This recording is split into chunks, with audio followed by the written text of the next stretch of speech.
This is Matt with Anderle Studios Racing Division, and today we're going to talk about the Anderle Studios Losi Mini B Shock Tower Guard Kit, why you're going to want this kit, and how to install it, so stay tuned.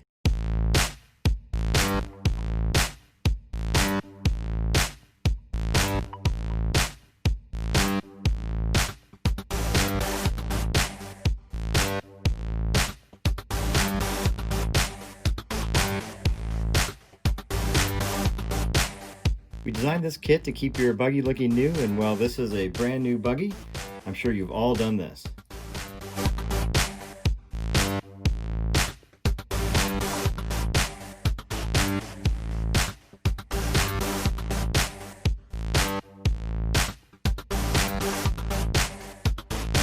The result of flipping your buggy over does this to your shock towers, and while you can see on this buggy we have the fenders on it underneath here, this buggy's been flipped a few times, and the pavement just starts to wear down those threads and carve off those bolts.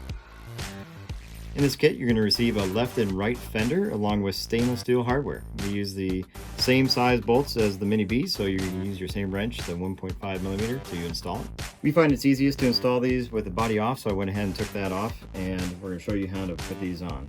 In the kit, like I said, you're going to get left and right set. Each of them has a profile that should overhang over the shock tower and cover up the bolts that hold the shocks onto the shock tower. To install them, simply just take the tabs underneath and kind of separate them as you go to slide it over the shock tower, and they should snap down and index into place in that hole in the shock tower where we can stick that bolt through. The nice thing about these is they will cover up your shocks in both the outside and inside positions on the shock tower and allow you to move those around.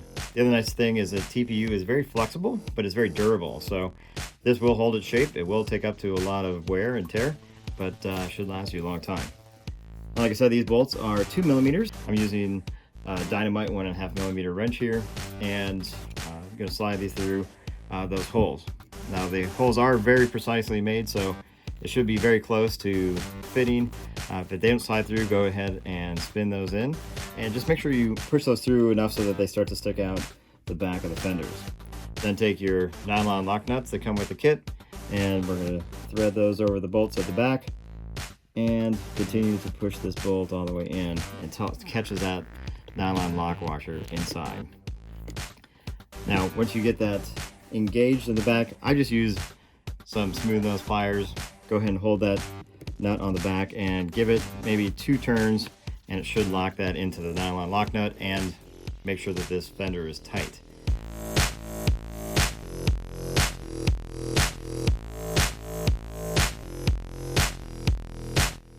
As you can see, we've got both fenders on, and just a note that these bolts and the hardware are fit perfectly to the size of the shock tower, so they do pinch around that shock tower and keep these in place.